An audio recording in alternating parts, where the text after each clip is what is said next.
शेवटी शरद पवार यांनी आपला आता डाव परळी विधानसभेमध्ये टाकलेला आहे।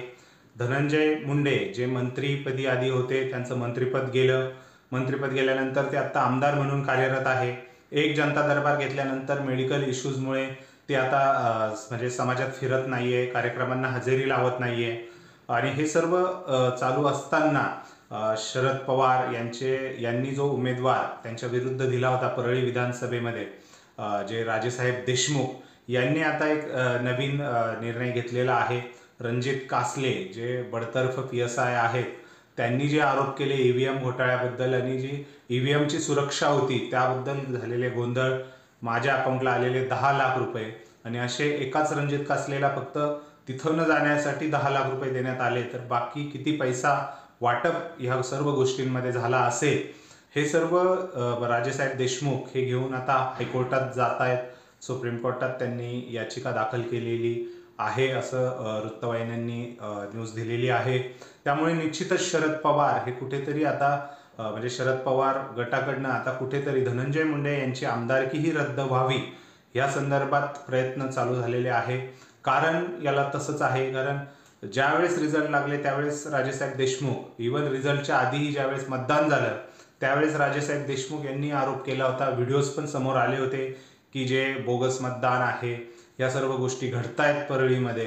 परंतु हे सर्व जरी आपण बाजूला ठेवलं तरी धनंजय मुंडे यांचं मंत्रिपद हे म्हणजे सगळ्यांना माहितीच आहे।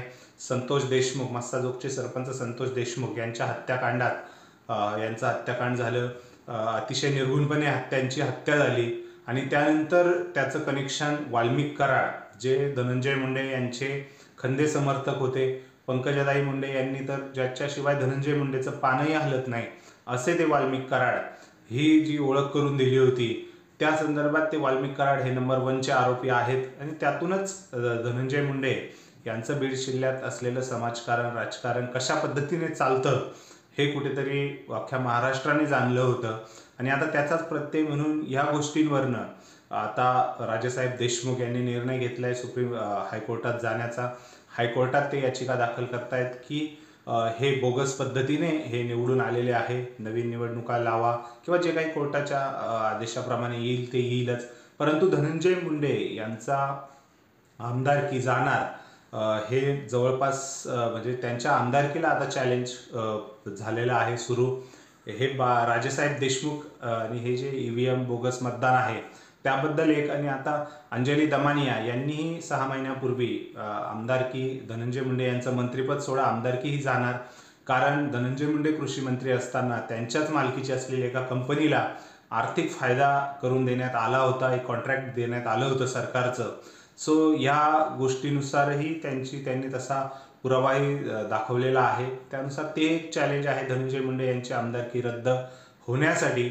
ह्या सर्व विषयावर कारण काय धनंजय मुंडे हे जे किती आता आजारी असल्यामुळे कारणामुळे मेडिकल याच्यामुळे ते बोलत नाहीयेत असं सांगितलं जात आहे असो, परंतु हे सर्व जे रणजित कासले PSI यांनी जे पुरावे दिलेत त्यावरच तर हे सर्व गोष्टी पुढे जात आहेत। बघूया काय होतंय पुढे। तुम्हाला काय वाटतं या इश्यूबद्दल ते नक्की व्यक्त करा कमेंट सेक्शनमध्ये कमेंट करून। व्हिडिओ आवडल्यास लाईक करा आणि चॅनलला सबस्क्राईब करायला विसरू नका। धन्यवाद।